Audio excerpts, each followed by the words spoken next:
ഓം നമോ ഭഗവതേ വാസുദേവായ. ഓം നമോ ഭഗവതേ വാസുദേവായ. ഓം അജ്ഞാനതിമിരാന്ധസ്യ ജ്ഞാനാഞ്ജനശലാകയ ചക്ഷുരുന്മിലിതം യേന തസ്മൈ ശ്രീ ഗുരവേ നമഃ. ശ്രീ ചൈതന്യമനോഭീഷ്ടം സ്ഥാപിതം യേന ഭൂതലേ സ്വയം രൂപ കഥാ മഹ്യം ദദാതി സ്വപദാന്തികം. വന്ദേഹം ശ്രീഗുരോ ശ്രീയുതപദകമലം ശ്രീഗുരുൻ വൈഷ്ണവാംശ്ച ശ്രീരൂപം സാഗ്രജാതം സഹഗണരഘുനാഥാന്വിതം തം സജീവം സാദ്വൈതം സാവധൂതം പരിജനസഹിതം കൃഷ്ണ ചൈതന്യദേവം ശ്രീരാധാകൃഷ്ണപാദാൻ സഹകർണലളിതാ ശ്രീ വിശാഖാന്വിതാംശ്ച. ഹേ കൃഷ്ണ കരുണാ സിന്ധോ ദീനബന്ധോ ജഗത്പദേ ഗോപേശ ഗോപികാന്ത രാധാകാന്ത നമോസ്തുതേ. സപ്തകാഞ്ചന ഗൗരാംഗി രാധേ വൃന്ദാവനേശ്വരി വൃഷഭാനുസുതേ ദേവി പ്രണമാമി ഹരിപ്രിയേ. വാഞ്ചാകൽപതരുഭ്യശ്ച കൃപാ സിന്ധുഭ്യേവ ച പതിതാനാം പാവനേഭ്യോ വൈഷ്ണവേഭ്യോ നമോ നമഃ. ശ്രീകൃഷ്ണ ചൈതന്യ പ്രഭു നിത്യാനന്ദ ശ്രീ അദ്വൈത ഗദാധര ശ്രീവാസാദി ഗൗരഭക്തവൃന്ദ. ഹരേ കൃഷ്ണ കൃഷ്ണ കൃഷ്ണ ഹരേ ഹരേ, ഹരേ രാമ രാമ രാമ ഹരേ ഹരേ. ശ്രീമദ് ഭഗവത്ഗീത യഥാരൂപത്തിന്റെ പഠനവേദിയിലേക്ക് എല്ലാ ഭക്തജനങ്ങൾക്കും ഹാർദവമായ സ്വാഗതം. പ്രകൃതി പുരുഷൻ ക്ഷേത്രജ്ഞൻ എന്ന 13-ാം അധ്യായം നമ്മൾ കഴിഞ്ഞ ക്ലാസ്സിൽ അവസാനിപ്പിച്ചിരുന്നു. ഇന്ന് ഭൗതിക പ്രകൃതിയുടെ ത്രിഗുണങ്ങൾ എന്ന പുതിയ അധ്യായം 14-ാം അധ്യായം നമ്മൾ തുടങ്ങുകയാണ്. അപ്പോ ത്രിഗുണങ്ങളെ പറ്റിയിട്ട് ഇതിനു മുമ്പുള്ള പല അധ്യായങ്ങളിലും ഭഗവാൻ അർജുനനോട് വിവരിച്ചിട്ടുണ്ടായിരുന്നു. പക്ഷെ വിശദമായിട്ടുള്ള ഒരു വിവരണം എവിടെയും കൊടുത്തിട്ടുണ്ടായിരുന്നില്ല.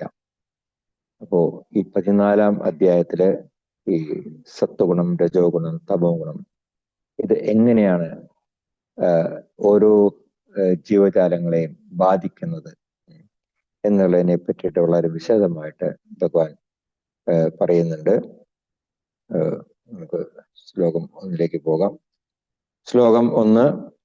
ശ്രീ ഭഗവാൻ ഉവാച പരം ഭൂയ പ്രവക്ഷ്യാമി ജ്ഞാനാനാം ജ്ഞാനമുത്തമം യത് ജ്ഞാത്വാ മുനയഃ സർവേ പരാം സിദ്ധിം ഇതോ ഗതാഃ. ശ്രീ ഭഗവാൻ ഉവാച പരം ഭൂയ പ്രവക്ഷ്യാമി ജ്ഞാനാനാം ജ്ഞാനമുത്തമം യത് ജ്ഞാത്വാ മുനയഃ സർവേ പരാം സിദ്ധിം ഇതോ ഗതാഃ. ശ്രീ ഭഗവാൻ ഉവാച പരം ഭൂയ പ്രവക്ഷ്യാമി ജ്ഞാനാനാം ജ്ഞാനമുത്തമം യത് ജ്ഞാത്വാ മുനയഃ സർവേ പരാം സിദ്ധിം ഇതോ ഗതാഃ. ഹരേ കൃഷ്ണ. ഓം നമോ ഭഗവതേ വാസുദേവായ. ശ്രീ ഭഗവാൻ ഉവാച പരം ഭൂയ പ്രവക്ഷ്യാമി ജ്ഞാനാനാം ജ്ഞാനമുത്തമം യജ്ഞാത്വാ മുനയഃ സർവേ പരാം സിദ്ധിമിതോ ഗതഃ. ഹരേ കൃഷ്ണ പ്രഭു. ശ്രീ ഗുരുഭ്യോ നമഃ. ശ്രീ ഭഗവാൻ ഉവാച പരം ഭൂയ പ്രവക്ഷ്യാമി ജ്ഞാനാനാം ജ്ഞാനമുത്തമം യജ്ഞാത്വാ മുനയഃ സർവേ പരാം സിദ്ധിമിതോ ഗതാഃ. പരം ഭൂയ പ്രവക്ഷ്യാമി ജ്ഞാനാനാം ജ്ഞാനമുത്തമം യജ്ഞാത്വാ മുനയഃ സർവേ പരാം സിദ്ധിമിതോ ഗതാഃ. ഹരേ കൃഷ്ണ. ഓം ശ്രീകൃഷ്ണായ പരബ്രഹ്മണേ പരമാത്മനേ നമോ നമഃ. പരം ഭൂയ പ്രവക്ഷ്യാമി ജ്ഞാനാനാം ജ്ഞാനമുത്തമം യജ്ഞാത്വാ മുനയഃ സർവേ പരാം സിദ്ധിമിതോ ഗതാഃ. ഹരേ കൃഷ്ണ. ഹരേ കൃഷ്ണ പ്രഭു. ഓം നമോ ഭഗവതേ വാസുദേവായ. ഓം ഗുരുഭ്യോ നമഃ. ശ്രീ ഭഗവാനുവാച പരം ഭൂയ പ്രവക്ഷ്യാമി ജ്ഞാനാനാം ജ്ഞാനമുത്തമം യജ്ഞാത്വാ മുനയഃ സർവേ പരാം സിദ്ധിമിതോ ഗതഃ. ഹരേ കൃഷ്ണ. ഹരേ കൃഷ്ണ. ശ്രീ ഭഗവാനുവാച പരം ഭൂയ പ്രവക്ഷ്യാമി ജ്ഞാനാനാം ജ്ഞാനമുത്തമം യജ്ഞാത്വാ മുനയഃ സർവേ പരാം സിദ്ധിമിതോ ഗതഃ. ഹരേ കൃഷ്ണ. പരം ഭൂയ പ്രവക്ഷ്യാമി ജ്ഞാനാനാം ജ്ഞാനമുത്തമം യജ്ഞാത്വാ മുനയഃ സർവേ പരാം സിദ്ധിമിതോ ഗതാഃ. ഹരി ഓം. ഹരേ കൃഷ്ണ.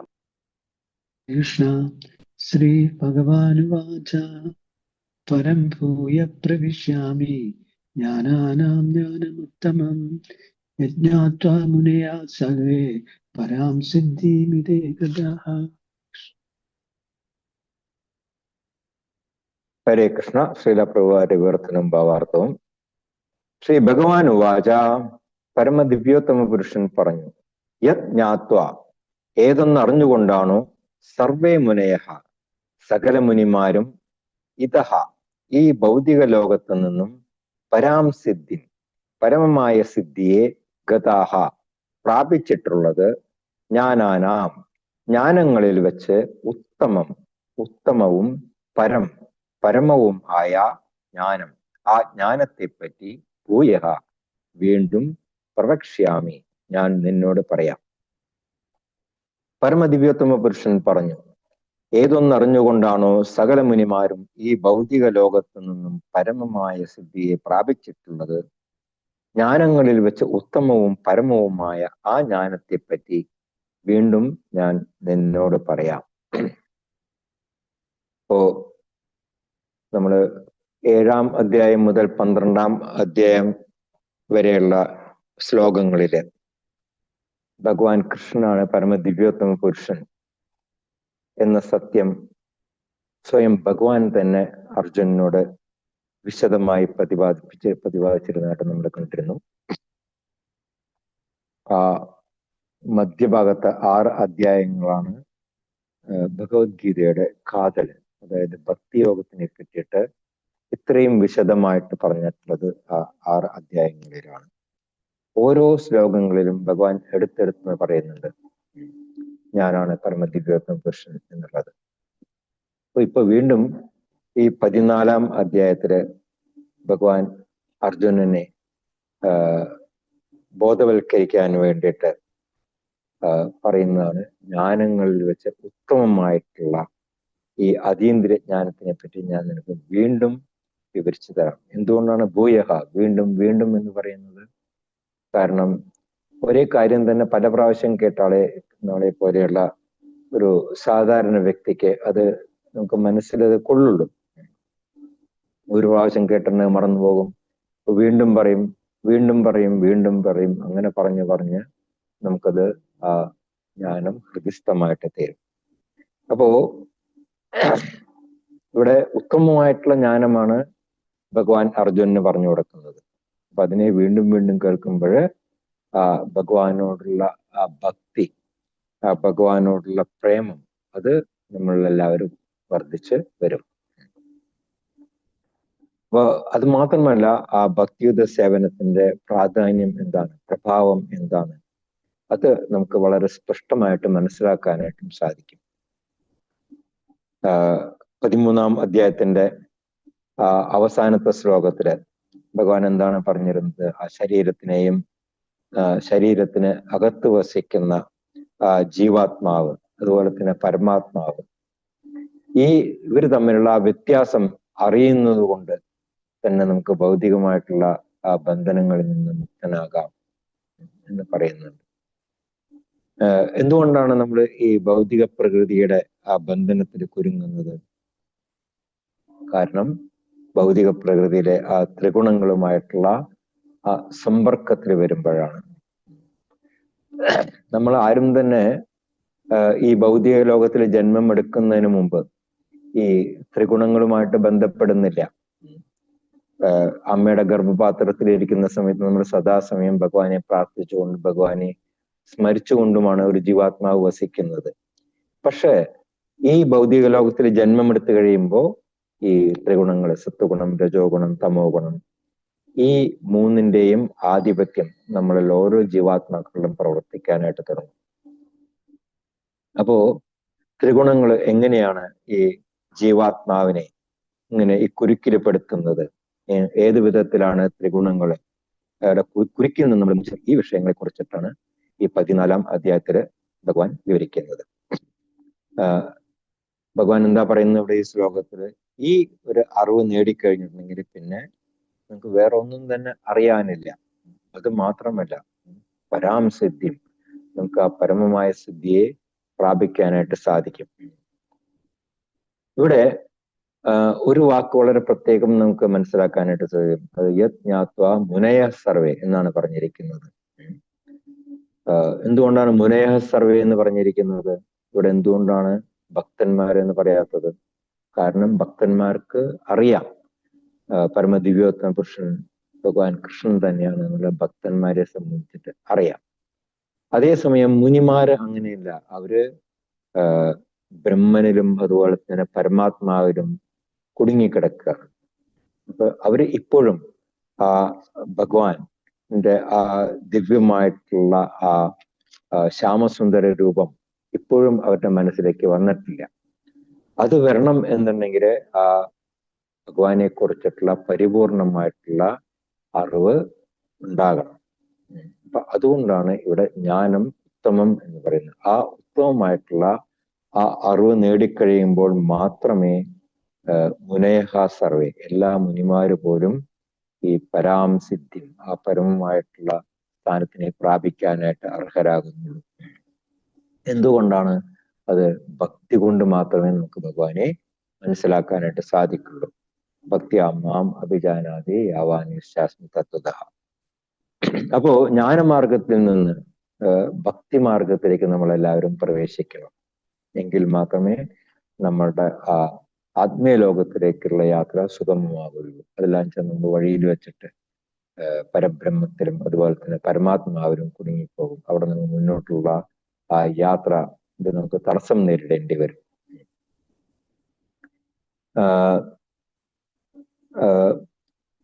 ശ്രീമദ് ഭാഗവതത്തിന്റെ 1-ാം സ്കന്ധത്തില് സൂത ഗോസ്വാമി ശൗനകർഷിയോട് പറയുന്നുണ്ട്, ആത്മാരാമശ്ച മുനയഹ നിർഗന്ധ അഭിരുക്രമേ എന്ന് പറയുന്നുണ്ട്. അതായത് അവിടെ മുനയഹ എന്നുള്ള വാക്കാണ് പ്രയോഗിച്ചിരിക്കുന്നത്. അപ്പോ മുനിമാർക്കാണ് ഇതെല്ലാം ആവശ്യം വരുന്നത്. ഏത്? ഈ ഭഗവാനെ കുറിച്ചിട്ടുള്ള ആ കൂടുതലായിട്ടുള്ള അറിവ്. ഭക്തന്മാർക്ക് അത് ഓൾറെഡി അത് കിട്ടിക്കഴിഞ്ഞു. അതേസമയം മുനിമാര് നൂറുകണക്കിന് കോടിക്കണക്കിന് വർഷങ്ങള് തപസ്സിരിക്കും. അതുപോലെ തന്നെ വായുവിന്റെ വേഗത്തിൽ മനസ്സിനെ സഞ്ചരിപ്പിക്കുന്നുണ്ട്.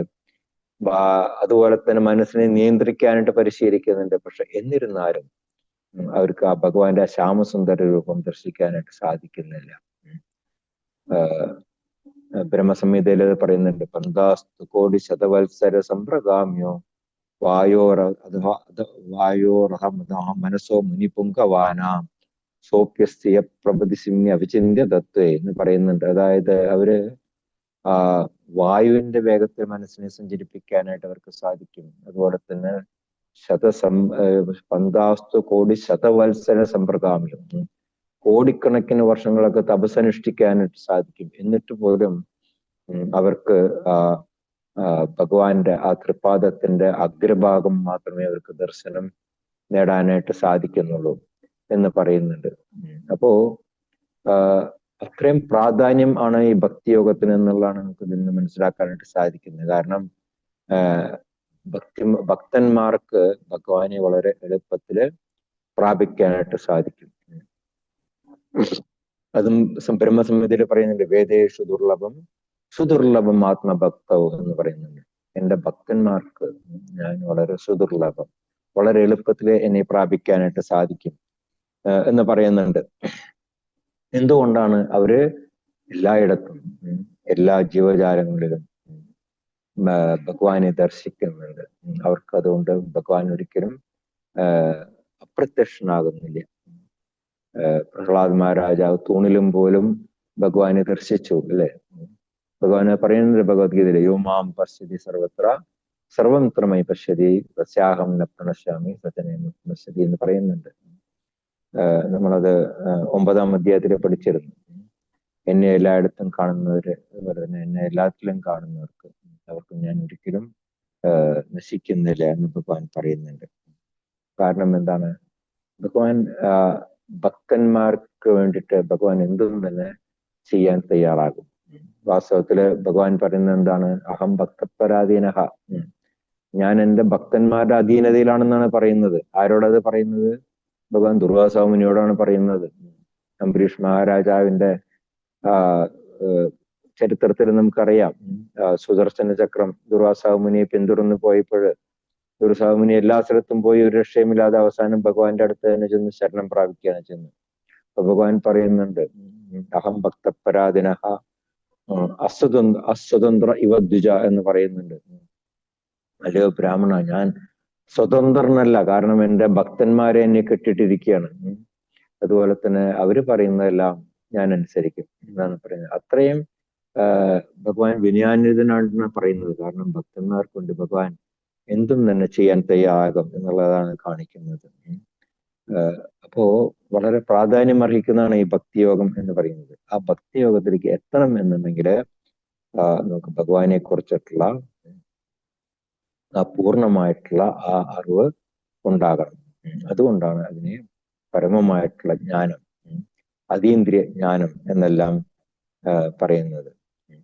അപ്പോ അതിനെ പറ്റിയിട്ടാണ് ഭഗവാൻ ഇവിടെ പറയുന്നത്. അത് ആരാണോ ഈ അറിവ് നേടിയിട്ടുള്ളത് അവരുമായിട്ടുള്ള ആ സമ്പർക്കത്തിൽ വരുന്നത് കൊണ്ട് തന്നെ ഒരു വ്യക്തിക്ക് ആത്മീയ ലോകത്തിലേക്കുള്ള പാത വളരെ എളുപ്പത്തിൽ തുറന്നു കിട്ടും എന്നുള്ളതാണ് പത്മപുരാണത്തിൽ പോലും പറയുന്നത്. ഒരു കഥ പറയുന്നുണ്ട് പത്മപുരാണത്തിൽ. അതായത് ഒരു രാജാവും അദ്ദേഹത്തിന്റെ മകനും കൂടെ ഒരിക്കതുപോലെ നായാട്ടിന് വേണ്ടിയിട്ട് കാട്ടിൽ പോയ സമയത്ത്, ഇപ്പോ ദൂരെ ഒരു മുയലിനെ കണ്ട സമയത്ത് എന്ത് ചെയ്തു, ഈ രാജാവ് തന്റെ നായയെ തുറന്നു വിട്ടു. അപ്പൊ നായ അങ്ങനെ ഈ മുയലിനെ പിന്തുടർന്ന് അവസാനം അവരെത്തിയത് ഒരു ബ്രാഹ്മണന്റെ വീടിന്റെ അടുത്താണ്.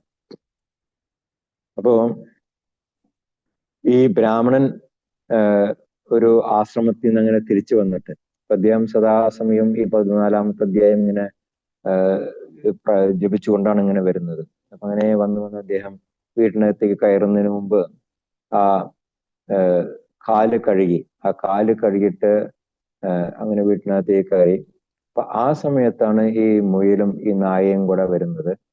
അപ്പൊ ആ ബ്രാഹ്മണൻ കാല് കഴുകിയ ആ വെള്ളത്തില് വെള്ളം കെട്ടിക്കിടക്കുന്നുണ്ടായിരുന്നു.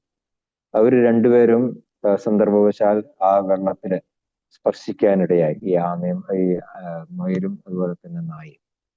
ഉടനെ തന്നെ മുയലിന്റെയും നായയുടെയും രൂപം മാറിയിട്ട് അവര് ദിവ്യരൂപം സ്വീകരിച്ചു. ഉടനെ തന്നെ ആകാശത്തു നിന്നും ഒരു വിമാനം വന്ന് അവരെ അതിൽ കയറ്റിക്കൊണ്ട് പോവുകയും ചെയ്തു. അപ്പൊ ഇത് കണ്ടിട്ട് ബ്രാഹ്മണൻ ചിരിക്കുകയാണ്. രാജാവ് ചോദിച്ചു, അങ്ങെന്താ ചിരിക്കുന്നത്? അപ്പോ ഇദ്ദേഹം പറഞ്ഞു, ഞാൻ ഇവരുടെ പൂർവ്വചരിത്രം ആലോചിക്കുകയായിരുന്നു. കാരണം ഈ മുയലും അതുപോലെ തന്നെ നായയും, ഈ നായ തൻ്റെ പൂർവ്വജന്മത്തില് ഒരു ബ്രാഹ്മണ പത്നിയായിരുന്നു. അതുപോലെ തന്നെ ഈ മുയല് ഒരു ബ്രാഹ്മണനായിരുന്നു. അപ്പോ രണ്ടുപേരും ദുർനടപ്പുകാരായിരുന്നു. ബ്രാഹ്മണ കുലത്തിലായി ജനിച്ചതിന് അവർ ദുർനടപ്പുകാരായിരുന്നു. ഈ ബ്രാഹ്മണനാണെന്നുണ്ടെങ്കിൽ ക്രൂരനായിരുന്നു, പിശുക്കനായിരുന്നു. ഈ ബ്രാഹ്മണ പത്നിയാണെന്നുണ്ടെങ്കിലോ ഒരു വേശ്യാസ്ത്രീയെ പോലെയാണ് പ്രവർത്തിച്ചിരുന്നത്. അപ്പോ അങ്ങനെ അവരൊക്കെ ശരീരം ത്യജിക്കേണ്ടി വന്നു. പക്ഷെ അവര് വീണ്ടും ഈ മുയലും അതുപോലെ തന്നെ നായയുമായിട്ട് ജന്മമെടുത്തു. അപ്പൊ അങ്ങനെയുള്ള ദുരാചാരികൾക്ക് പോലും ഈ ബ്രാഹ്മണന്റെ ആ കാല് കഴുകി ആ വെള്ളത്തിൽ സ്പർശിക്കാനിടയായപ്പോൾ മോക്ഷം കിട്ടാം എന്നുണ്ടെങ്കിൽ യഥാർത്ഥത്തില് ഈ ജ്ഞാനം ഇത് മനസ്സിലാക്കിക്കൊണ്ട് ഭഗവാനെ കുറിച്ചിട്ടുള്ള ഈ അതീന്ദ്രിയമായിട്ടുള്ള ജ്ഞാനം നേടിക്കഴിഞ്ഞിട്ടുണ്ടെങ്കിൽ നമുക്ക് തീർച്ചയായിട്ടും അതിന്റെ പ്രയോജനം കിട്ടും എന്നുള്ളതാണ് ഈ കഥയിൽ നിന്ന് വ്യക്തമാക്കുന്നത്. ശ്ലോകം 2 എന്താ പറയുന്നത് നോക്കാം. ശ്ലോകം 2. ഇതം ജ്ഞാനം ഉപാശ്രിത്യ മമ സാധർമ്മ്യം ആഗതാഃ സർഗേ വിനോപജായന്തേ പ്രളയേന വ്യതന്തി ച. ഇതം ജ്ഞാനം ഉപാശ്രിത്യ മമ സാധർമ്മ്യമാഗതാഃ സർഗേ വിനോപജായന്തേ പ്രളയേന വ്യതന്തി ച. ഇതം ജ്ഞാനം ഉപാശ്രിത്യ മമ സാധർമ്മ്യമാഗതാഃ സർഗേ വിനോപജായന്തേ പ്രളയേന വ്യതന്തി ച.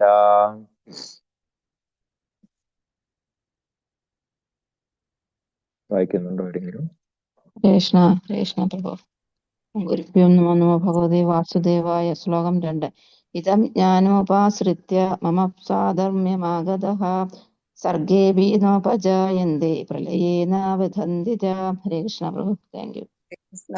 ഓം നമോ ഭഗവതേ വാസുദേവായ. ഓം ഗുരുഭ്യോ നമഃ. ഇദം ജ്ഞാനം ഉപാശ്രിത്യ മമ സാധർമ്മ്യമാഗതഃ സർഗോപി നോപജായന്തേ പ്രളയേന വൃഥന്തി ച. ഹരേ കൃഷ്ണ. കൃഷ്ണ പ്രഭുജി പ്രണാമം. ഓം നമോ ഭഗവതേ വാസുദേവായ. ശ്ലോകം 2. ഇദം ജ്ഞാനമുപാശ്രിത്യ മമ സാധർമ്മ്യമാഗതാഃ സർഗേ അഭി നോപജായന്തേ പ്രളയേന വ്യഥന്തി ച. ഹരേ കൃഷ്ണ പ്രഭുജി പ്രണാമം. ഓം സത്. ഹരേ കൃഷ്ണ പ്രഭു. ഹരേ കൃഷ്ണ. ഓം നമോ ഭഗവതേ വാസുദേവായ. ഇദം ജ്ഞാനമുപാശ്രിത്യ മമ സാധർമ്മ്യമാഗതാഃ സർഗോപി നോപജായന്തേ പ്രളയേന വിദന്തി ച. ഹരേ കൃഷ്ണ പ്രഭു. ഇദം ജ്ഞാനമുപാശ്രിത്യ മമ സാധർമ്മ്യമാഗതഃ സർഗേപി നോപജായന്തേ പ്രളയേന വിദന്തി ച. ഹരേ കൃഷ്ണ പ്രഭു. ഹരേ കൃഷ്ണ. ഇദം ജ്ഞാനമുപാശ്രിത്യ മമ സാധർമ്മമാഗതഃ സർഗോപി നോപജായന്തേ പ്രളയേന വിദന്തി ച. ഹരേ കൃഷ്ണ പ്രഭു. ഹരേ കൃഷ്ണ. ശ്രീലപ്രഭുവാന്റെ വിവർത്തനവും ഭാവാർത്ഥവും. ഇതം ജ്ഞാനം, ഈ ജ്ഞാനത്തിൽ ഉപാശ്രിത്യ ഉറച്ചു നിന്നുകൊണ്ട് മമ എന്റേതിന് സാധർമ്മ്യം സമാനമായ അതീന്ദ്രിയ ഭാവത്തെ ആഗതാഹ പ്രാപിച്ചവർ സർഗേ അപി സൃഷ്ടികാലത്ത് ന ഉപജായന്തേ ജനിക്കുകയില്ല, പ്രളയകാലത്ത് ന വദന്തിച്ച ആകുലചിത്തനാകുകയും ഇല്ല. ഈ ജ്ഞാനത്തിൽ ഉറച്ചു നിന്നുകൊണ്ട് എന്റേതിന് സമാനമായ അതീന്ദ്രിയ ഭാവത്തെ പ്രാപിച്ചവർ സൃഷ്ടികാലത്ത് ജനിക്കുകയില്ല, പ്രളയകാലത്ത് ആകുലചിത്തനാകുകയും ഇല്ല. അപ്പൊ നമ്മൾ കണ്ടു ആ പത്മപുരാണത്തിന്റെ കഥയില് ആ മുയലിനും അതുപോലെ തന്നെ ആ നായയ്ക്കും അതീന്ദ്രിയ ഭാവം അവർക്ക് സിദ്ധിക്കാനായിട്ട് സാധിച്ചു. അവര് ആത്മീയ ശരീരത്തിലാണ് അവർ മുകളിലേക്ക് പോയത്. അപ്പോ ഇവിടെ പറയുന്നത് എന്താണ്? എന്റേതിന് സമാനമായ അതീന്ദ്രിയ ഭാവത്തെ പ്രാപിച്ചവർ അത് നേടാനായിട്ട് എന്ത് ചെയ്യണം? ഈ ഭഗവാനെ കുറിച്ചിട്ടുള്ള അതീന്ദ്രിയ ജ്ഞാനം നേടണം. ഇവിടെ ഭഗവാൻ പറയുന്നില്ല എന്നെ ശരണം പ്രാപിക്കുമെന്ന് ഇവിടെ ഈ ശ്ലോകത്തിൽ എവിടെയും പറഞ്ഞിട്ടില്ല. ഇവിടെ പറയുന്നത് എന്താണ്? എന്നെ കുറിച്ചിട്ടുള്ള അറിവ് നേടൂ എന്നാണ് പറയുന്നത്. കാരണം നമുക്ക് ഒരു കാര്യത്തിനെ കുറിച്ച് വ്യക്തമായിട്ടുള്ള അറിവില്ല എന്നുണ്ടെങ്കിൽ നമുക്ക് അതിൽ വിശ്വാസം വരില്ല, അതുപോലെ തന്നെ നമ്മൾ ചെയ്യുന്ന കാര്യങ്ങളും അത് പരിപൂർണമാകില്ല. അപ്പോ അതുപോലെ തന്നെയാണ് ഭഗവാനെ കുറിച്ചിട്ടുള്ള ആ പരിപൂർണമായിട്ടുള്ള ആ അറിവ് നേടിക്കഴിയുമ്പോൾ മാത്രമേ നമുക്ക് ആ യഥാർത്ഥത്തില് പ്രാക്ടിക്കലായിട്ട് പ്രാവർത്തികമായിട്ട് നമുക്ക് ഭക്തിമാർഗം പരിശീലിക്കാനായിട്ട് സാധിക്കുള്ളൂ. അപ്പൊ അങ്ങനെ ഇവിടെ ഭഗവാൻ പറയുന്നത് എന്താണ്? ഈ ജ്ഞാനത്തിൽ ഉറച്ചു നിന്നുകൊണ്ട് നമ്മൾ ആ അറിവ് നേടണം, അതിൽ ഉറച്ചു നിൽക്കണം. അങ്ങനെയുള്ളവർക്ക് ഭഗവാന്റെ ആ അതീന്ദ്രിയമായിട്ടുള്ള ഭാവത്തെ പ്രാപിക്കാനായിട്ട് സാധിക്കും എന്നുള്ളതാണ് പറയുന്നത്. ഇപ്പോ കൃഷ്ണന്റെ ഉപദേശങ്ങള് അതുപോലെ തന്നെ ഭഗവത്ഗീതയിലത്തെ നിർദ്ദേശങ്ങള് അത് വളരെ അതീവ പുണ്യമാണ്. അതും ഭഗവാനും തമ്മില് വ്യത്യാസം ഇല്ല. ഭാഗവതം അതുപോലെ തന്നെ ഭഗവാനെ കുറിച്ചിട്ടുള്ള മഹിമകൾ പ്രകീർത്തിക്കുന്ന ശ്രീമദ് ഭാഗവതം അത് കലികാലത്തില് പ്രത്യക്ഷമായിട്ടുള്ള രൂപമാണ് ഈ ശ്രീമദ് ഭാഗവതം എന്ന് പറയുന്നത്. കാരണം നമുക്ക് ആർക്കും തന്നെ ഭഗവാനെ നേരിട്ട് കാണാനായിട്ടുള്ള ആ യോഗ്യത ഇല്ല. പക്ഷെ ശ്രീമദ് ഭാഗവതത്തിലെ ഓരോ പേജുകളിലും ഭഗവാൻ നിറഞ്ഞു നിൽക്കുന്നുണ്ട്. അപ്പൊ ആ ഭഗവാനെ കുറിച്ചിട്ടുള്ള ആ അറിവ് അത് നമ്മൾ ആർജിക്കണം. അപ്പോ അങ്ങനെ നമ്മൾ ഭഗവാന്റെ ഉപദേശങ്ങള്, ഗീതയിലത്തെ നിർദ്ദേശങ്ങള് അതെല്ലാം നമ്മൾ ഉൾക്കൊള്ളുമ്പോൾ, കാരണം അത് അത്രയും പുണ്യമാണ്.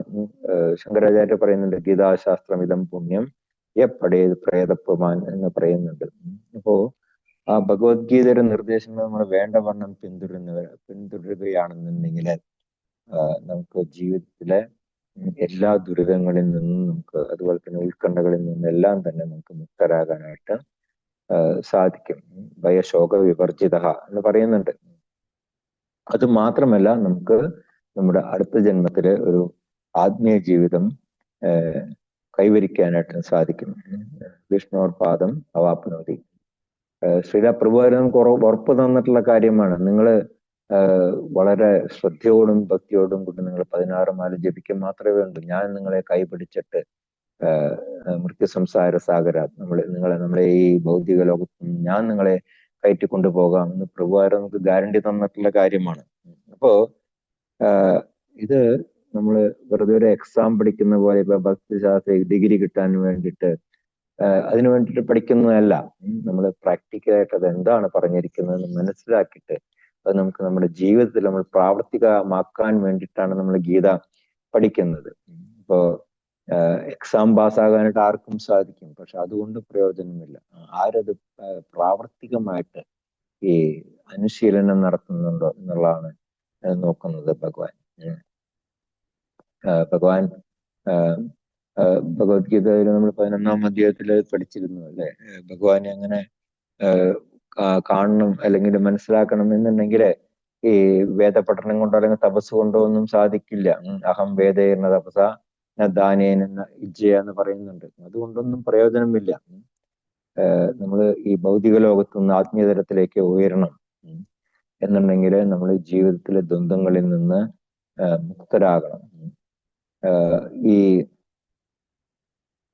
ഒരു ഉദാഹരണം പ്രഭുവാര് പറയുന്നത്, അതായത് ഇപ്പൊ ഒരു കിരീടം എന്ന് പറയുന്നത് അതൊരു ആഭരണമാണ്. ഇപ്പൊ തലയിൽ ധരിച്ചുകൊണ്ട് നടക്കാനായിട്ടുള്ള ഒരു ആഭരണം. ഇപ്പൊ സ്വർണ്ണ കിരീടമൊക്കെ തലയിൽ വെച്ച് കഴിയുമ്പോൾ രാജാക്കന്മാർ തലയുയർത്തി പിടിച്ചങ്ങനെ നടക്കും. അവരെ സംബന്ധിച്ച് അതൊരു ഭൂഷണമാണ്. അതേസമയം ഒരു കൊട എന്ന് പറയുന്നത് എന്താണ്? അത് നമ്മളെ ഈ വെയിലിൽ നിന്നും അതുപോലെ തന്നെ മഴയിൽ നിന്നും നമ്മളെ രക്ഷിക്കും. അപ്പൊ നമ്മൾ എന്താ ചെയ്യുന്നത്? നമ്മള് കൊടയെ നമ്മള് ആശ്രയിക്കുകയാണ്, ശരണം പ്രാപിക്കുകയാണ് ചെയ്യുന്നത്. അതേസമയം കിരീടത്തിൽ നമ്മളൊരു ആഭൂഷണമായിട്ടാണ് നമ്മൾ കരുതുന്നത്. അപ്പോ അതുപോലെ തന്നെ നമ്മൾ ഈ ഭഗവത്ഗീതയിലത്തെ അറിവ് അത് ഒരു ഭൂഷണത്തിന് വേണ്ടിയിട്ട് നമ്മളത് ഉപയോഗിക്കരുത്. നമ്മൾ ആ ഓരോ ഉപദേശങ്ങളെയും നമ്മൾ ആശ്രയിക്കണം. കാരണം ഭഗവാനിൽ നിന്ന് വ്യത്യസ്തമല്ല. അപ്പൊ അങ്ങനെ ആ ഭഗവാന്റെ ഉപദേശങ്ങളെ നമ്മൾ ആശ്രയിക്കുമ്പോൾ നമുക്ക് ഇവിടെ ഭഗവാൻ എന്താ പറയുന്നത്? മമ സാധർമ്മ്യം ആഗതാഹ, നമുക്ക് എന്റേതിന് സമാനമായിട്ടുള്ള ആ രൂപത്തിനെ പ്രാപിക്കാനായിട്ട് സാധിക്കും എന്നുള്ളതാണ് പറയുന്നത്. അപ്പൊ കൃഷ്ണനെ സേവിക്കുക, അതുപോലെ തന്നെ കൃഷ്ണ സേവനം അനുഷ്ഠിക്കുക, കൃഷ്ണനെ സ്നേഹിക്കുക, ഇതെല്ലാം നമ്മൾ പ്രാവർത്തികമായിട്ട് നമ്മൾ ആചരിക്കണം. അപ്പൊ അതിനെയാണ് സനാതന ധർമ്മം എന്ന് പറയുന്നത്. അത് പറഞ്ഞിരിക്കുന്നവരാണ് ഭഗവാൻ തന്നെ പറഞ്ഞിരിക്കുന്നത്. അല്ലെ, ധർമ്മം തു സാക്ഷാത് ഭഗവത് പ്രണീതം. എന്താണ് ഒരു മനുഷ്യനായിട്ട് ജന്മം എടുത്തു കഴിഞ്ഞാൽ നമ്മൾ അനുഷ്ഠിക്കേണ്ട ധർമ്മങ്ങൾ എന്താണെന്നുള്ളത് ഭഗവാൻ തന്നെ നമുക്ക് പറഞ്ഞു തരുന്നുണ്ട്. അപ്പോ നമ്മള് സനാതനധർമ്മം ആചരിക്കുമ്പോൾ നമ്മള് ഭഗവാന്റെ ദിവ്യമായിട്ടുള്ള ആ ഭാവത്തെ പ്രാപിക്കും എന്നുള്ളതാണ് ഇവിടെ അർത്ഥമാക്കുന്നത്. അപ്പോ അങ്ങനെയുള്ള ഭക്തന്മാര് മുക്തി നേടിക്കഴിഞ്ഞാലും അവർക്ക് അവരുടെ ആ വ്യക്തിഭാവം നഷ്ടപ്പെടുന്നില്ല. ആത്മീയ ലോകത്തിൽ പോയി കഴിഞ്ഞിട്ടുണ്ടെങ്കിൽ ആരും തന്നെ ഭഗവാനിൽ ലയിച്ചു ചേരുന്നില്ല. എല്ലാവരും തന്നെ വേറെ വേറെ വ്യക്തികളായിട്ടാണ് അവിടെ വസിക്കുന്നത്, ഭഗവാൻ സേവനം അനുഷ്ഠിച്ചുകൊണ്ട്. അതാണ് നമ്മൾ മനസ്സിലാക്കേണ്ട കാര്യം. അപ്പോ ഈ ഭൗതിക ലോകത്തില് നമുക്ക് ലഭിക്കുന്ന ഈ എല്ലാ അറിവുകളും അത് ഈ പൊതുവെ ഈ ഭൗതിക പ്രകൃതിയിലെ ആ 3 ഗുണങ്ങൾ, അതായത് സത്വഗുണം, രജോ ഗുണം, തമോ ഗുണം, ഇവയാൽ ദൂഷിതമാണ്. അപ്പോ ഈ ത്രിഗുണങ്ങളിൽ നിന്ന് നമ്മൾ പുറത്തു കിടക്കണം. നമ്മൾ ആ ശുദ്ധസത്വം ആ ഒരു ലെവലിലേക്ക് എത്തുമ്പോൾ മാത്രമേ നമുക്ക് ആ ജീവാത്മാവ്, പരമാത്മാവ്, ഈ ശരീരം ഇവയെ കുറിച്ചിട്ടുള്ള ആ അറിവ് നേടാനായിട്ട് സാധിക്കുള്ളൂ. അപ്പോ പലരും പറയും ഈ പരബ്രഹ്മത്തെ പറ്റിയിട്ട് അറിവില്ലാത്തവര് പലരും തന്നെ പറയും ഈ ഭൗതിക പ്രവർത്തനത്തിൽ നിന്ന് മുക്തി നേടിക്കഴിഞ്ഞിട്ടുണ്ടെങ്കിൽ നമുക്കൊരു ആത്മീയ ശരീരം നേടാനായിട്ട് സാധിക്കില്ല. നമ്മൾ വീണ്ടും വേറൊരു ശരീരം ആണ് സ്വീകരിക്കേണ്ടി വരുന്നത് പലരും പറയും. അല്ലെങ്കിൽ രൂപമില്ലാതായി തീരും എന്ന് പറയുന്നവരുണ്ട്. യോഗിമാരൊക്കെ പറയും നമുക്ക് രൂപമില്ല, അദ്വൈതവാദികൾ പറയുന്നത് നമുക്ക് രൂപമില്ലാതായി തീരും എന്നൊക്കെയാണ് പറയുന്നത്. പക്ഷെ അത് തെറ്റാണ്. കാരണം ഈ ശ്ലോകത്തിൽ നമുക്ക് വളരെ വ്യക്തമായിട്ട് മനസ്സിലാക്കാനായിട്ട് സാധിക്കും. സാധർമ്മ്യമാഗതാഹ എന്ന് ഭഗവാൻ എടുത്തു പറയുന്നുണ്ട്. എനിക്ക് സമാനമായിട്ടുള്ള രൂപം നിങ്ങൾക്ക് നേടാനായിട്ട് സാധിക്കും എന്ന് പറയുന്നുണ്ട്. അപ്പൊ ഈ ഒരു അറിവ് നേടണം എന്നുണ്ടെങ്കിൽ നമ്മൾ ആധ്യാത്മികമായിട്ടുള്ള ഗുണങ്ങള് വളർത്തിയെടുക്കണം. അപ്പൊ അങ്ങനെ ആധ്യാത്മിക ഗുണങ്ങള് വളർത്തിയെടുക്കുന്നവരെ എന്താ പറയുന്നത്, ഈ ശ്ലോകത്തിന്റെ അവസാനത്തില് ഈ ഭൗതിക പ്രപഞ്ചത്തിന്റെ ഉൽപ്പത്തിയോ അല്ലെങ്കിൽ പ്രളയമോ അവരെ ബാധിക്കുക പോലും ചെയ്യുന്നില്ല. എന്തുകൊണ്ടാണ്? അവർക്ക് വീണ്ടും ഈ ഭൗതിക ലോകത്തിലേക്ക് വരേണ്ട ആവശ്യം വരുന്നില്ല. അപ്പൊ അതുകൊണ്ട് തന്നെ ഈ പ്രളയം വന്നാലും ശരി, എന്തു വന്നാലും ശരി, ഇതൊന്നും തന്നെ അവരെ ബാധിക്കുന്നില്ല എന്നുള്ളതാണ് ഈ ശ്ലോകത്തില് പറയുന്നത്. ശ്ലോകം 3. മമ യോനിർമഹദ് ബ്രഹ്മ തസ്മിൻ ഗർഭം ദദാമ്യഹം സംഭവ സർവഭൂതാനാം തതോ ഭവതി ഭാരത. മമ യോനിർമഹദ് ബ്രഹ്മ തസ്മിൻ ഗർഭം ദദാമ്യഹം സംഭവ സർവഭൂതാനാം തതോ ഭവതി ഭാരത. മമ യോനിർമഹദ് ബ്രഹ്മ തസ്മിൻ ഗർഭം ദദാമ്യഹം സംഭവ സർവഭൂതാനാം തതോ ഭവതി ഭാരത. ഹരേ കൃഷ്ണ. ഓം ശ്രീ ഗുരുഭ്യോ നമഃ. ശ്ലോകം 3.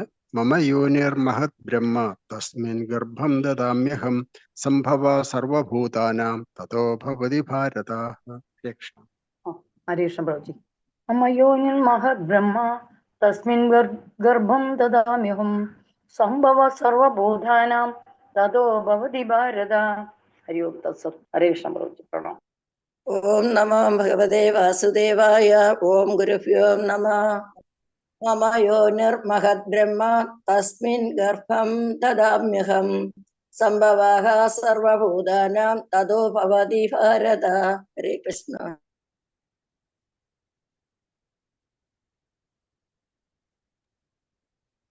ഹരേ കൃഷ്ണ. ശ്രീല വായിക്കാൻ തുടങ്ങി, വായിക്കൂ.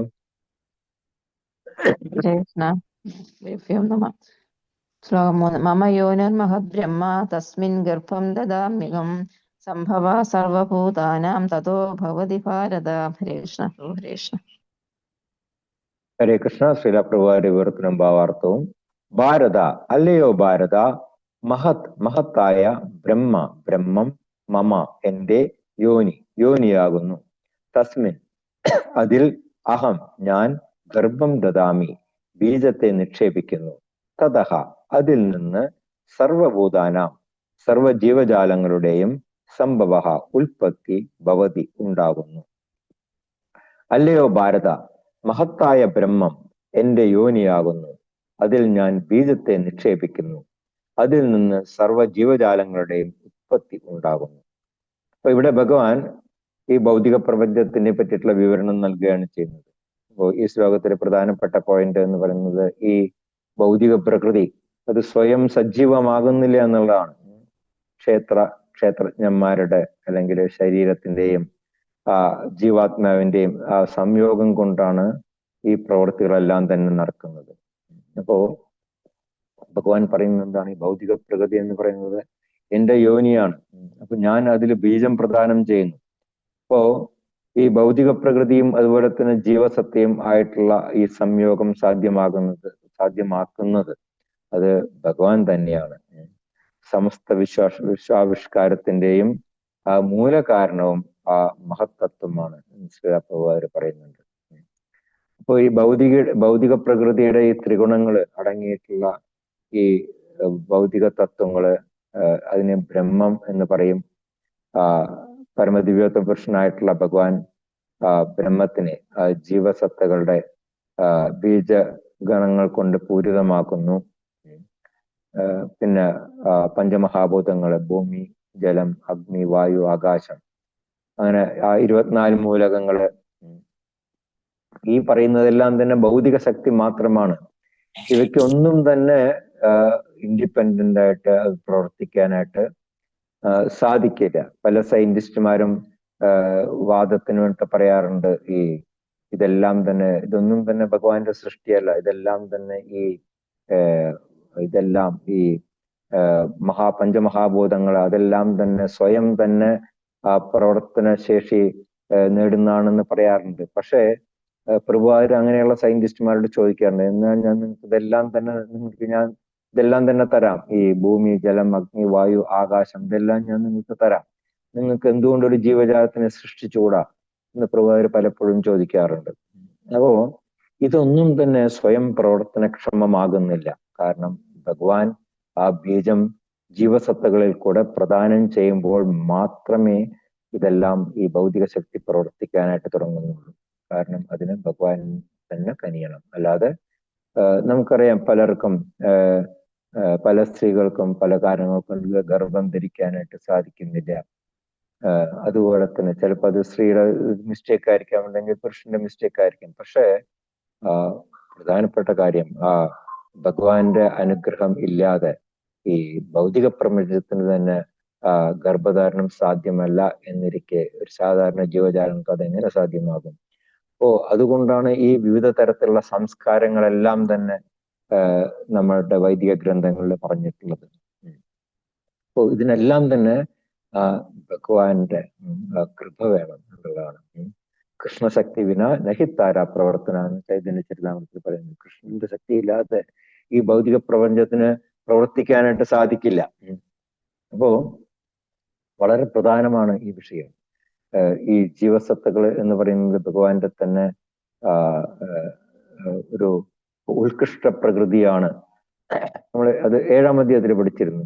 അപരേയമിതസ്ത്വന്യം പ്രകൃതിം വിധിമേ പരാം ജീവഭൂതാം മഹാബാഹോ ഏതം ഗാര്യതേ ജഗത്ത് എന്ന് പറഞ്ഞു. ഈ ഉത്തമ പ്രകൃതി അത് പരമദിവ്യോത്തമ പുരുഷന്റെ അത് ഇച്ഛ കൊണ്ടാണ് ഈ ഭൗതിക പ്രകൃതിയുമായിട്ട് സമ്പർക്കം പുലർത്തുന്നത്. അതുപോലെ തന്നെ ജീവജാലങ്ങളെല്ലാം ഈ ഭൗതിക പ്രകൃതിയില് ജന്മമെടുക്കുകയും ചെയ്യുന്നത്. അപ്പൊ ഇതിൽ നിന്ന് നമ്മൾ മനസ്സിലാക്കേണ്ടത് ഈ ജീവജാലങ്ങളുടെ ഉൽപ്പത്തിയുടെ കാരണം എന്ന് പറയുന്ന ഭൗതിക പ്രകൃതി അല്ല. യഥാർത്ഥത്തില് ബീജം പ്രദാനം ചെയ്യുന്നത് ഭഗവാൻ തന്നെയാണ്. അത് അടുത്ത ശ്ലോകങ്ങൾ അത് വരുന്നുണ്ട്. അഹം ബീജ പ്രദാപ്യത എന്ന് ഭഗവാൻ പറയുന്നുണ്ട്. പലപ്പോഴും പ്രവാചകർ പറയുന്ന ഒരു ഉദാഹരണമുണ്ട്. ഇപ്പൊ ഈ തേള് ഈ അരിക്കൂമ്പാരത്തിൽ അത് മുട്ടയിടും. അപ്പോ മുട്ടയിട്ട് അതങ്ങ് പോവും. പിന്നെ അരിക്കൂമ്പാരത്തിൽ നിന്ന് ആ മുട്ട വിരിഞ്ഞിട്ട് തേളിന്റെ കുട്ടികൾ പുറത്തേക്ക് വരുമ്പോൾ പലരും വിചാരിക്കും ഈ തേള് ജന്മമെടുക്കുന്ന അരിയുന്നാണ്.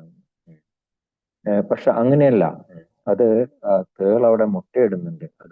അതുകൊണ്ടാണ് അതിൽ നിന്ന് തേളിന്റെ കുഞ്ഞ് പുറത്തേക്ക് വരുന്നത്. അപ്പൊ അതുപോലെ തന്നെയാണ് ഈ ഭൗതിക പ്രകൃതിക്ക് സ്വയം പ്രവർത്തിക്കാനായിട്ട് സാധിക്കില്ല.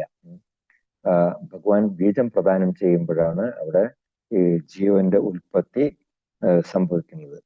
അപ്പോ എല്ലാ ജീവജാലങ്ങളുടെയും ആവിർഭാവത്തിന് കാരണം ഭഗവാൻ തന്നെയാണ് എന്നുള്ളതാണ് ഈ ശ്ലോകത്തിൽ നമുക്ക് മനസ്സിലാക്കാനായിട്ട് സാധിക്കുന്നത്. ഹരേ കൃഷ്ണ ഹരേ കൃഷ്ണ കൃഷ്ണ കൃഷ്ണ ഹരേ ഹരേ ഹരേ രാമ രാമ രാമ ഹരേ ഹരേ. ഗ്രന്ഥരാജ് ശ്രീമദ് ഭഗവത്ഗീത की जय. श्रील प्रभुपाद की जय. ഗുരു മഹാരാജ് की जय. ഗൗരപൂർണിമ മഹാമഹോത്സവം കഴിഞ്ഞ ഏകാദശിയുടെ അന്ന് കൊടികയറി. അതിന് 2 ദിവസം മുമ്പ് ഇവിടുത്തെ യജ്ഞശാലയുടെ ഉദ്ഘാടനം ഉണ്ടായിരുന്നു.